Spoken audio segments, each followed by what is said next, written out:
TV, tapos ngayon ako na ito. Cheers! Ayan, sobrang happy ko talaga, tsaka sobrang grabe, pag-alagang lakas talaga. Especially si Miss Ana, sobrang genuine niya. Nag-uusap-usap na kami kanina, sobrang genuine Miss Ana, sobrang bait. May camera, gano'n. Kaya sobra akong, ayun, yung gano'n na lang daw ako na-overwhelm. At saka naalala mo, last time, yung unang pagkikita namin, dito din, sa Sheraton, dito rin mismo, sa hall na to, launching ni Zainab, yung contract signing renewal ni Zainab. So dito kami unang nagkita. Na-witness mo yung moment na yun with Zainab. And now, ikaw na yung nandito sa stage. Yeah. Na nilo-launch. Sobrang painful ko talaga. How about you, Joe? Siyempre, first of all, I'm very grateful and na-overwhelm ako sa nangyayari. Kasi this was very unexpected. Yung pagbuo ng Team Bardagulan and it opened doors and opportunities. But, it was never planned. Very genuine yung naging samahan. And now, nandito kami sa Lux family, naging party kami. And we're more than blessed dahil pinagkaloob sa amin yung trust, binigay sa amin yung trust. And ang isa lang yung masasabi ko is, itong trust na to pangangalagaan namin at pagpuputihan pa namin. And grateful din ako kay Miss Ana for giving us the platform. This opportunity, Miss Ana. Kasi, I was never used to this, but, give me this. And I'm grateful. Pati din sila Perlas, Christian, Briggs, and a lot more. Marami po kayo natulungan. So, yun. Thank you so much. And then may last question ako for Miss Ana. Yeah, Miss Ana, can you walk through lang po? Paano po nag-start na mag-ipasok sila sa family ng Lux? Yeah, actually, noong una hindi ko talaga sila kilala. Until dumadaan na sila sa FYP ko on TikTok. Kasi madalas talaga ako mag-browse ng TikTok. Tapos, parang naku-curious na din ako sa kanila. And then, unti-unti, may mga fans na nagtatag sa akin. Tapos, meron akong friend na, kasi in-stalk ko si Perlas. Si Perlas talaga yung unang in-stalk ko sa kanila. Until, meron akong friend na nakilala na common friend namin dalawa. So sabi ko, ano mo naman ako kay Perlas, pakilala mo naman ako kay Perlas. Baka wala pa siyang brand, baka gusto niya sa Lux. Baka open siya. And then yun nga, pumayag naman si Perlas makipagkita. Kasi sabi ko, mag-meet muna kami. Kausapin ko muna siya kasi, again, syempre, I want to hear from her muna kung okay ba sa kanya yung produkto before she endorse. Kasi yun naman talaga yung gusto ko, galing sa kanila mismo, na yung experience nila dun sa product, yun yung ilalabas nila sa mga tao. And yun na, nagdire-diretso na. Tapos, umattend kami ng GMA Gala, sinama ko si Perlas. And yung pagkaka-involved ni Christian, ni Cholo, tsaka ni Briggs, eto, unexpected din talaga. Sobrang bilis na mga pangyayari na hindi alam ni... At first, tinanong ko si Perlas, sabi ko, pwede ko bang makuha yung number ni Christian? Kasi na-meet ko si... Si Cholo pala yung na-meet namin sa gala. Pero before that, yun, hindi ko na yung number ni Christian. Tapos, until, yun, nakausap ko yung manager niya. And nagkataon na under cornerstone din pala si Cholo. So, hindi na ako nahirapan. Kaya, yun, sabay ko na sila na parang nagkaroon ng deal with them. And yung pagkakapasok naman ni Briggs, ito, sobrang biglaan din. Diba? Kaya nakakatuwa. Pero sabi ko nga, matagal na kami magkakilala ni Briggs. Kasi sa TikTok, may mga events na nagkikita na kami. Tapos napapakilala siya sa akin kasi nga magaling siyang mag-live selling. So ito yung first time na sabi ko, Briggs, gawin nating sikreto. Para kasi gusto ko, ma-surprise ang lahat. And it turned out na na-surprise naman kayong lahat. Ayun. Okay, so we have here another question from Mr. Alan Sungkon from Star Photo. Go ahead, sir. Hello po. Congratulations everyone. Congratulations Miss Ana. Marami na namang Lux family na nadagdag. So tanong ko lang Miss Ana, parang sa lahat ng launching nandun ako, di ba? Lagi mga big celebrities, Vice Ganda. This time, why you choose vloggers, yung mga TikTokers, to be part ng Lux Slim naman ngayon, Lux Slim? Okay, honestly, na-amaze talaga ako dun sa Team Bardagulan, yung buong Team Bardagulan, pag nakikita ko sila na nagda-live sila, parang sabi ko, grabe yung viewers ng mga to, parang anong ginagawa nila? Yun lang. Kaya sabi ko kanina dun sa post ko, ano bang meron sa Team Bardagulan? Bakit niya sila sobrang minahal? And nakakatuwa lang kasi na makita na gano'n yung support ng mga tao sa kanila, di ba? Na sila mga totoong tao, nag-entertain lang naman sila ng mga viewers para makawala ng stress, di ba? And somehow, kahit ako, nawawala din yung stress ko sa kanila kapag napapanood ko sila. And this time, bihira kasi yung ganito, na yung mga small influencers na bibigyan ng chance na ma-launch ng ganito, di ba? Bibihira kasi yun. So sabi ko, I want them to give kung ano yung binibigay ko din sa iba. Gusto kong maranasan din nila. Because sa tingin ko, deserve naman ng mga batang to yun. Kasi na-feel ko naman, like, nung magkasama kami ni Perlas, ayan, so unang live namin, unang pagkikita namin, in-invite ko siya sa bahay. And yung pagkakausap ko, nung nakausap ko sina Cholo, sina Christian and si Brick. So, itong mga batang to na ang daming nagmamahal sa kanila at sumusuporta, for sure, mas matutuwa yung mga fans nila na makita sila sa ganitong eksena, na binigyan din sila ng ano yun, ng parang moment, di ba? Yung moment nila. Thank you, Miss Ana. May follow-up lang ako. Kasi dahil showbiz vloggers kami, lagyan natin ng konting showbiz yung question dito. Kasi parang nagulat kami kanina nung pagpasok ni Trix. Yung dala-dala niya yung flowers. Kala namin kay Perlas yung ibibigay. Pero nagulat kami bakit kay Christian yung binigay. Siyempre, we want an answer, di ba? Para hindi naman din kami curious why it happened. Is there something with the two of you? May ganun, di ba? There is, ano po, tawag dito, kasi yung group namin sobrang close. And right now, si Christian is super close, super close with me at the moment. Yeah, somehow. So, sa kanya ko inano kasi feeling ko long overdue na kailangan niya maka-receive ng flower. Reaction ng isa. Nagulat ka, di ba? Nagulat ka din. Nagulat ako, hindi ko po siya in-expect. Kasi parang lately lang, may mahint-hint siya na ganyan-ganyan sa akin. Ayun, pinotoo ko. Di ba na-open si Perlas nung hindi sa'yo binigay yung flowers? Hindi naman po. Kasi alam ko rin naman po yung mga sa kanila po. Ano yung alam mo? So, hindi naman ako open kasi binigyan naman ako niya ni Madam Ana. Okay. Kaya ayun po, masaya naman. Okay, thank you. And congratulations being a part ng Lux, even ng Lux. Thank Thank you so much po. Salamat po. Ayan, another question this time from Mr. Jojo Panaligan. Go ahead, sir. To all our endorsers, congratulations. You're all so young but so successful already.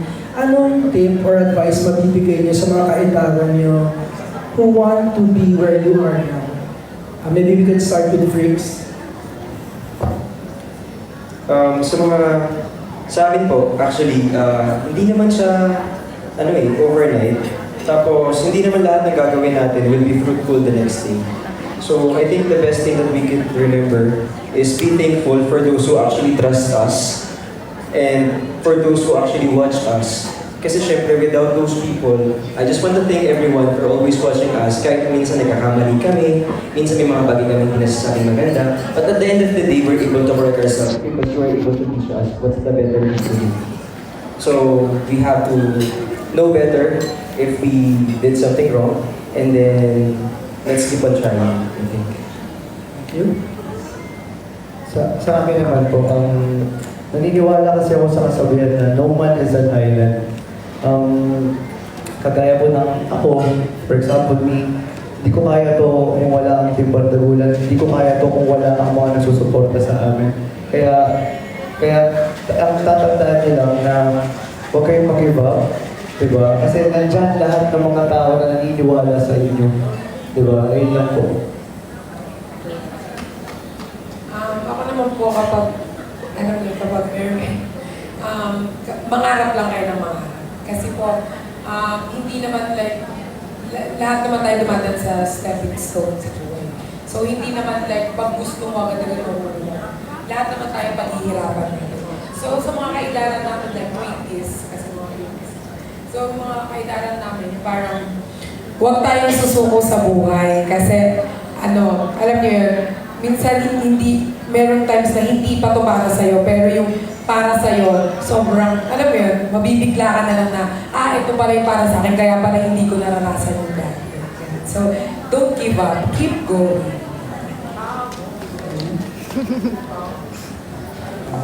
Payo ko, serious exams, be yourself, be organic, be raw, be authentic. Kasi, makikita yun ng tao eh. Madami yung statement eh. Kaya feeling ko pumatok din yung Team Bardagulan. Before, wala naman Team Bardagulan. It was just us really hanging around sa live, but eventually na-form yung Team Bardagulan. Because naging part na din ng Team Bardagulan yung mga viewers. Nakita yung raw and organic ng live namin. Wala po kaming script na sinusundan or wala kaming plano na ito gawin mo, ganyan. It just so happens naturally. And feeling ko for it to work out, you have to put heart into it. So yun, puso lang. Thank you. Thank you. My last question to Miss Anna. It's one success after another for you. We saw each other yesterday sa negotiables. Ito ka na naman.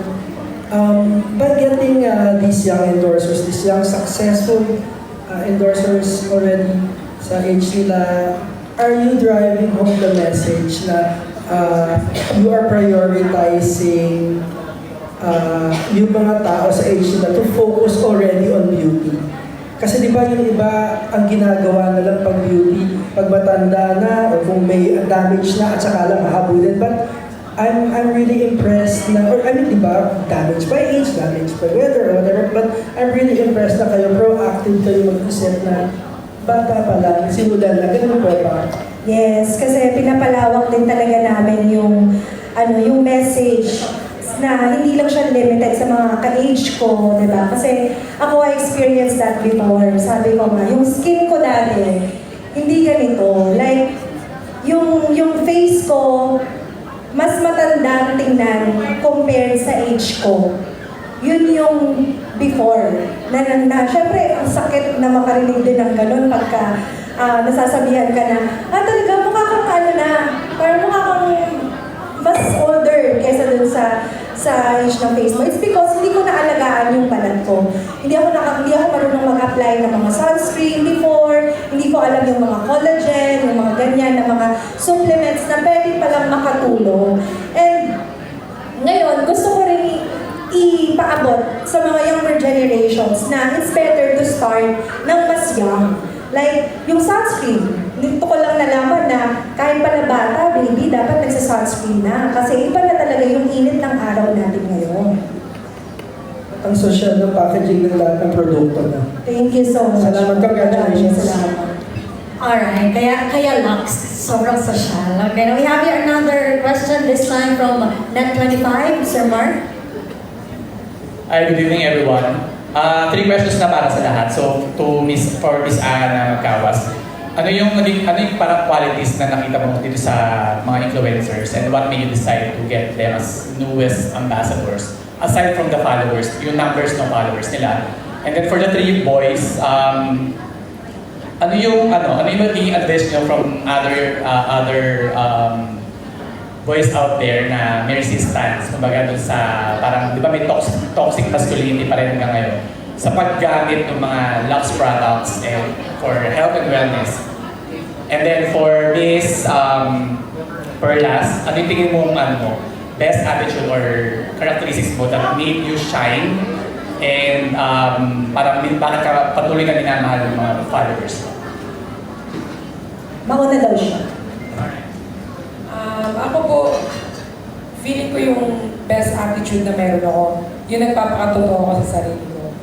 At saka, kaya minamahal din ako ng mga tao kasi pinapakita ko kung ano talaga ako. And then, alam mo yun, parang binibigay ko sa kanila yung pagmamahal na kailangan nila. And then parang yung pagiging totoo sa sarili, yun na talaga ang pinaka-importante. Kasi pag hindi ka nagpakatotoo sa sarili mo lang din yung niloloko mo. So, siguro kaya like million people din ang nagmamahal kasi millions people, yan. Kasi pinapakita ko kung ano talaga ako at nagpapakatotoo ko sa sarili ko. Amen. Yun. Iba yun. Pwede po pakiulit na question. Kasi hindi na daw namin nakita. Pagkakita kasi. So basically, di ba ngayon meron pa rin toxic masculinity sa Philippines, around us.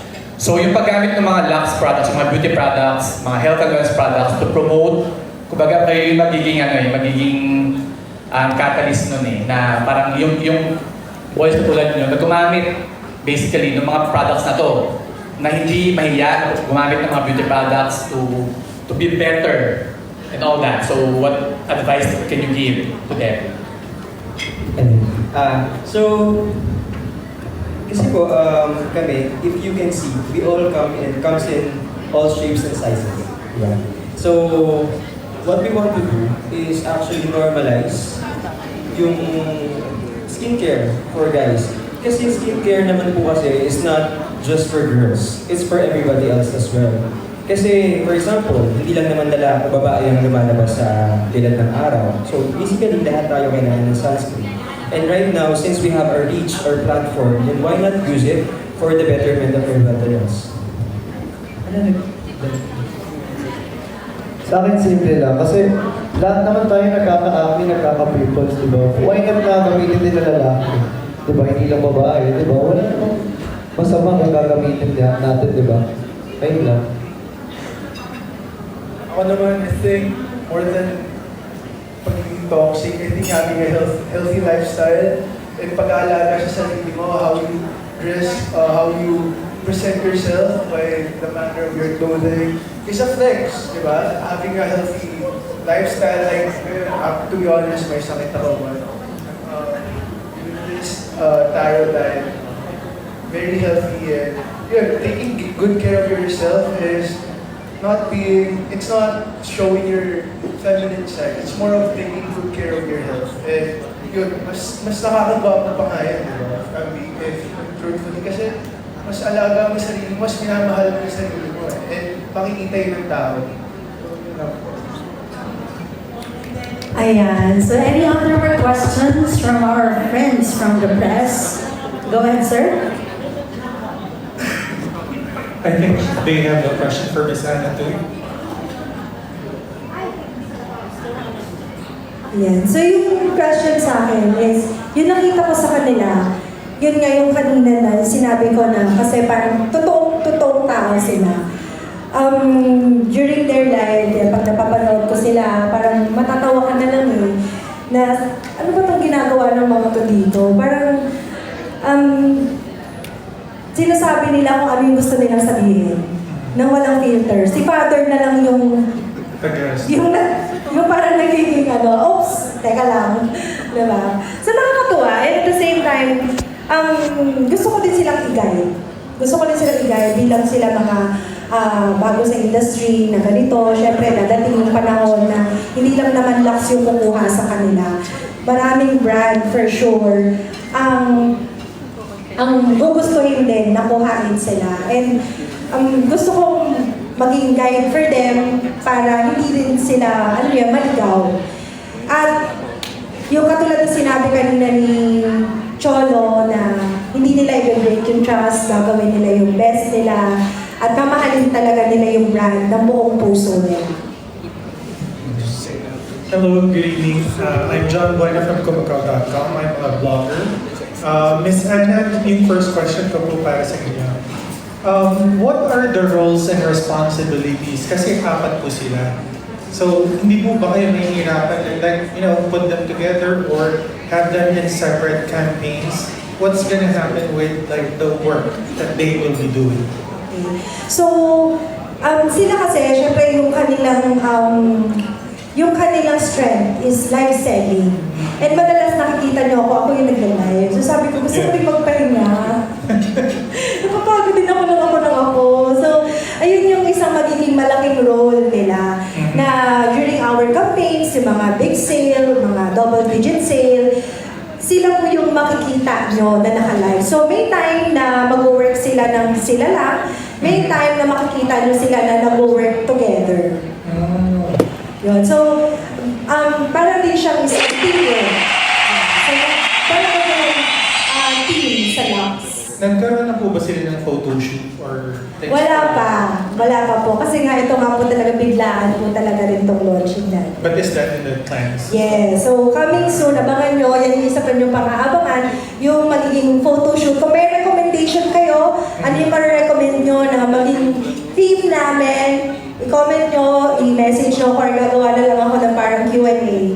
Kasi I wanna hear also the voice ng mga fans nila para, di ba, makita. Kasi maganda din yung nakikinig tayo sa kanila eh. Kasi sila naman din yung sumusuporta. Alright. Thank you so much, Ms. Ana. Siguro, next question kay Bernas. I've seen you, like, when you were just starting, you were just selling lip tints and for the face as well. What made you continue? And what made you not stop at what you're doing?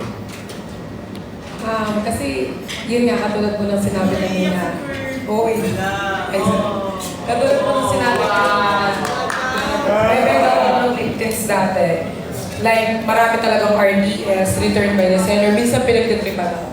Like, naging ano ko po yung parang naging strength ko yung parang mas maraming tao yung may pinagdadaan sa buhay pero nagpatuloy. Ako pa kayang ganito na kompleto naman lahat, ganyan-ganyan. Tsaka kasi po, like, wala na akong like parents, wala na nag-guide. So, kapag sumuko ako, paano ako? So, like, naging ano ko yung, kasi funny person ako ever since, kahit nagbebenta ako ng lip tints, naglalay.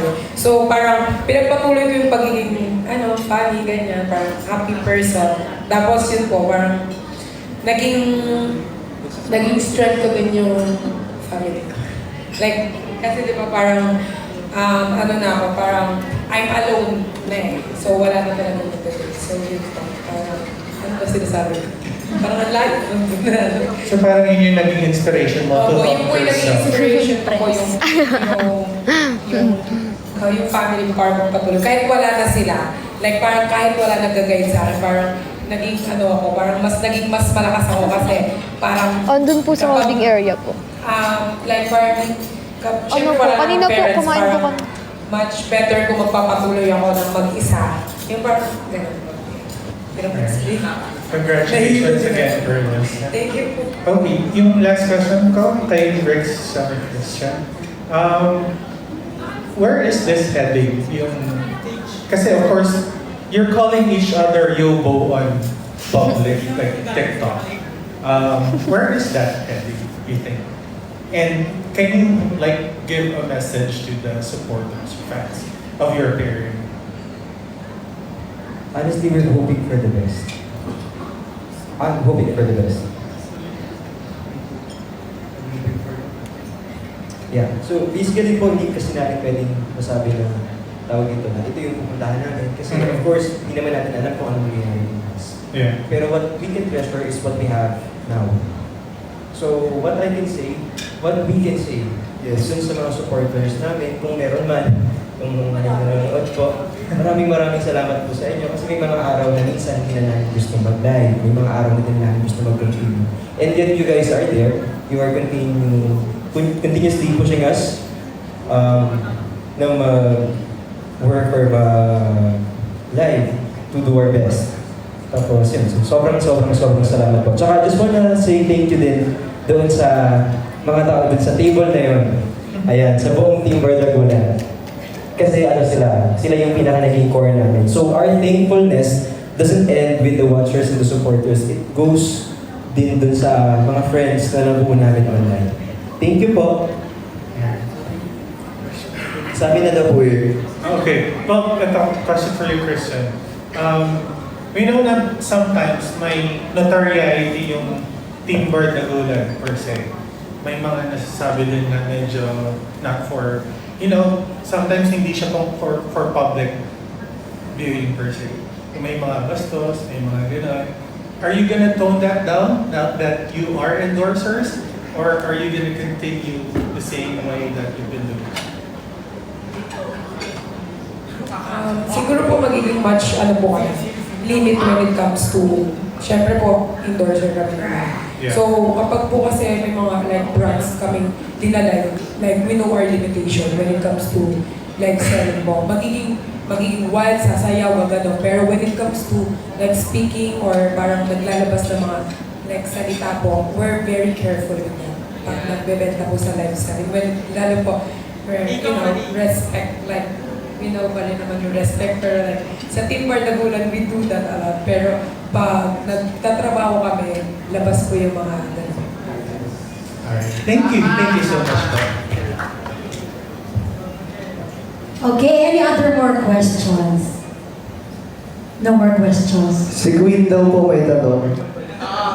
Si Queen. Go Queen! Meron ba? Okay, so kung wala na, lahat ng Team Bardagulan, you can please join them on stage for a final photo op. Okay, Team Bardagulan, no? Ito yung magkakasama.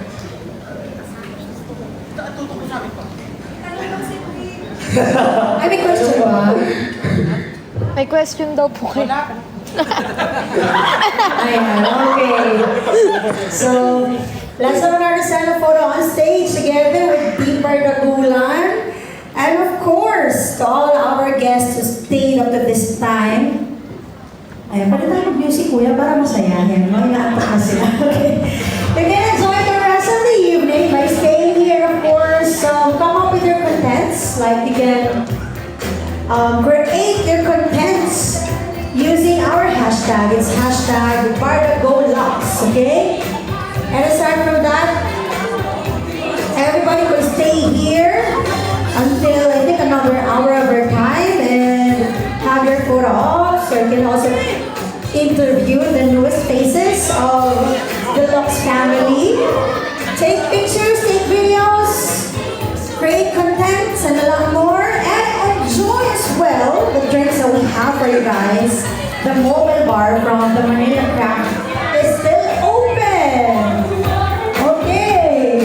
And I think that concludes now this popular celebration with full of surprises. Once again, this is me, Bardagulan!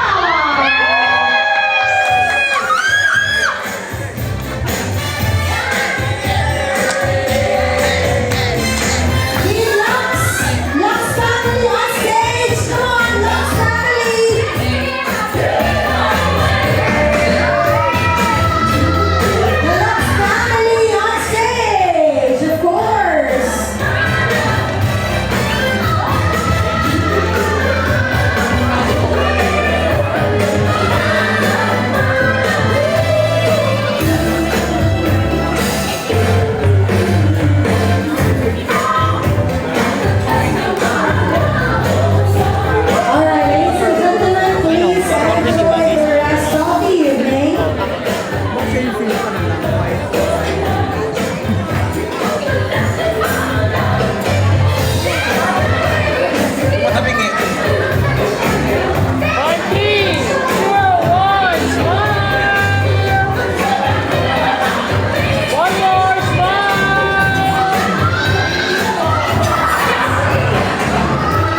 please drink responsibly.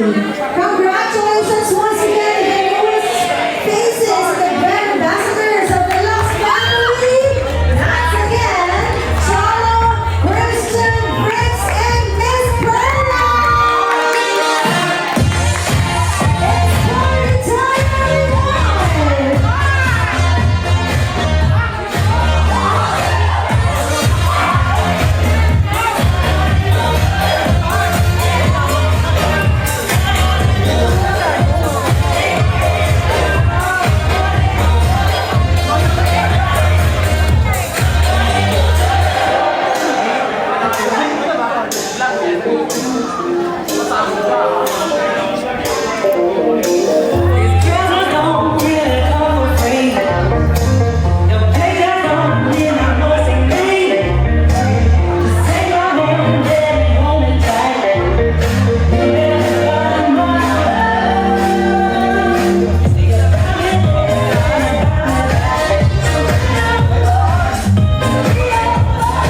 Tayo po ni Miss A. Nahanap po kayo ng mga followers.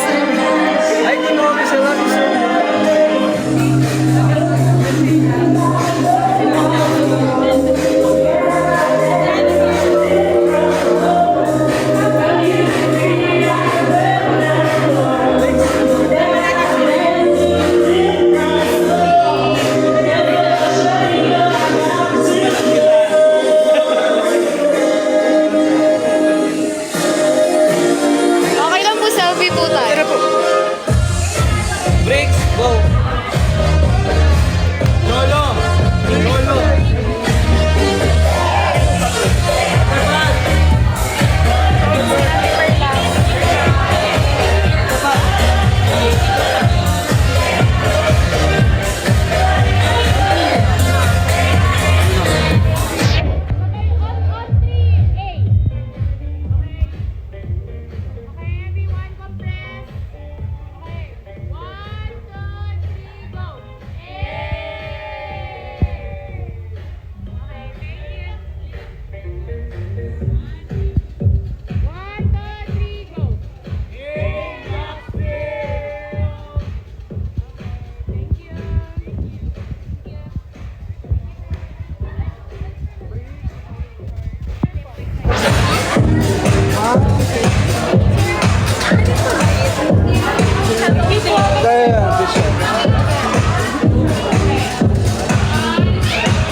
Guys, mag-end na ako. Wag muna mag-end. Mag-end na nga ako. Grabe, no? 10K above Mag-check out kaya kayo. 10K above. Hindi, wala akong basket eh. Hindi ako naglagay ng basket. Account restricted. Sayang. Ako restricted na nga eh. 14, no? Lakas. Kailangan ko yung cellphone ko, guys. Kasi may meeting pa ako. Sama ko daw sila sa after party. Naka-live si Perlas. Uy, mag-follow muna kayo. Follow this account. Follow. Account restricted ako. Naku.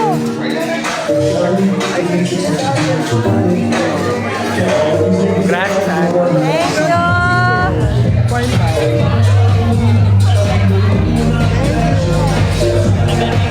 Wala. Siya rin.